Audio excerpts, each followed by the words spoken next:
সুপ্রিয় দর্শক ভাই ও বোনেরা, আজকে আমরা এসেছি এক নতুন খামারের কাছে। সে খামারটি নাকি 2024 সালে স্থাপনা শুরু করে। তা আমরা এখন সেই ভাইয়ের কাছে যাব। সেই খামারটি নাকি 2024 সালের মূলত জানুয়ারি কি ফেব্রুয়ারিতে শুরু করে। তো তখন সে কতটুকু গরু নিয়ে শুরু করে তার কাছে আমরা জেনে নেব। খামার শুরু করছেন? আমি 60টা গরু নিয়ে খামার শুরু করছি। এটা কত সালে শুরু করছেন? এটা 2024 সালে শুরু করছি। 24 সালে জানুয়ারি কি ফেব্রুয়ারি মাসে শুরু করছেন না? এরকম হবে জানুয়ারি কি ফেব্রুয়ারি। তা দর্শক, এই দেখেন উনি 2024 সালে এই খামারটি স্থাপনা শুরু করে। এই কয়টি গরু নিয়ে শুরু করছেন? 3-4টা দেশি গরু। কি কি গরু? আচ্ছা দর্শক, উনি দেশি গরু নিয়ে শুরু করছিল। এখন এগুলো কি গরু? ক্রস গরু। আচ্ছা দর্শক, এগুলো হচ্ছে ক্রস গরু। উনি দেশি গরু লালন পালনের পর দেখতেছে যে দেশি গরুতে এরকম কোনো লাভজনক নাই। তারপর উনি একটা দুইটা করে এই ক্রস গরু কিনতে কিনতে এখন তার ঘরে দেখেন এখন কয়টা গরু আছে আপনার ঘরে? 11টা গরু। এখন দর্শক দেখেন তার ঘরে এখন 11টি গরু আছে।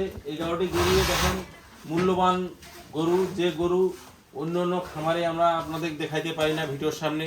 তা আজকে এই খামারটি 2024 সাল পর্যন্ত কতটুকু এগিয়ে গেছে তার কাছে আমরা আজকে শুনবো। আচ্ছা, এখন আপনার যে এই খামার 11টা গরু হয়েছে, এই গরুগুলো তো অনেক টাকা দাম। অনেক টাকা তো হবে, কিন্তু অনেক টাকায় কিনছে। একটা গরু কিনছে 70,000, 80,000, 75,000। এখন আমাদের কিনায় এইভাবে আছে।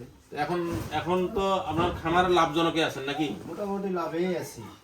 তো দর্শক দেখেন যে এই খামারটি যখন 2024 সালে তার দেশি গরু 2টি 3টি নিয়ে শুরু করে বা 4টা নিয়ে শুরু করে, তো আজকে দেখেন সে কতটুক 2026 সাল পর্যন্ত কতটুক এগিয়ে গেছে সে বিষয়টা আপনারাই দেখবেন এবং আমরা আপনাদের ভিডিওর সামনে যতটুক দেখাবো এবং আপনারাও দেখবেন। আর আমার ভিডিওগুলো যদি আপনাদের ভালো লেগে থাকে তো অবশ্যই আমার সীমান্ত এগ্রোটি চ্যানেল, সেই চ্যানেলে অবশ্যই আপনারা লাইক, কমেন্ট এবং সাবস্ক্রাইব করে দিবেন এবং মানুষের মাঝে বেশি বেশি ছড়িয়ে দিবেন। আর আগামী পর্বে আমরা যে আপনাদের আরও অন্য অন্য খামারের ভিডিওগুলো নিয়ে আসবো, আরও গুরুত্বপূর্ণ ভিডিও নিয়ে আসবো। তো এই বলে আমি ধন্যবাদ জানাই।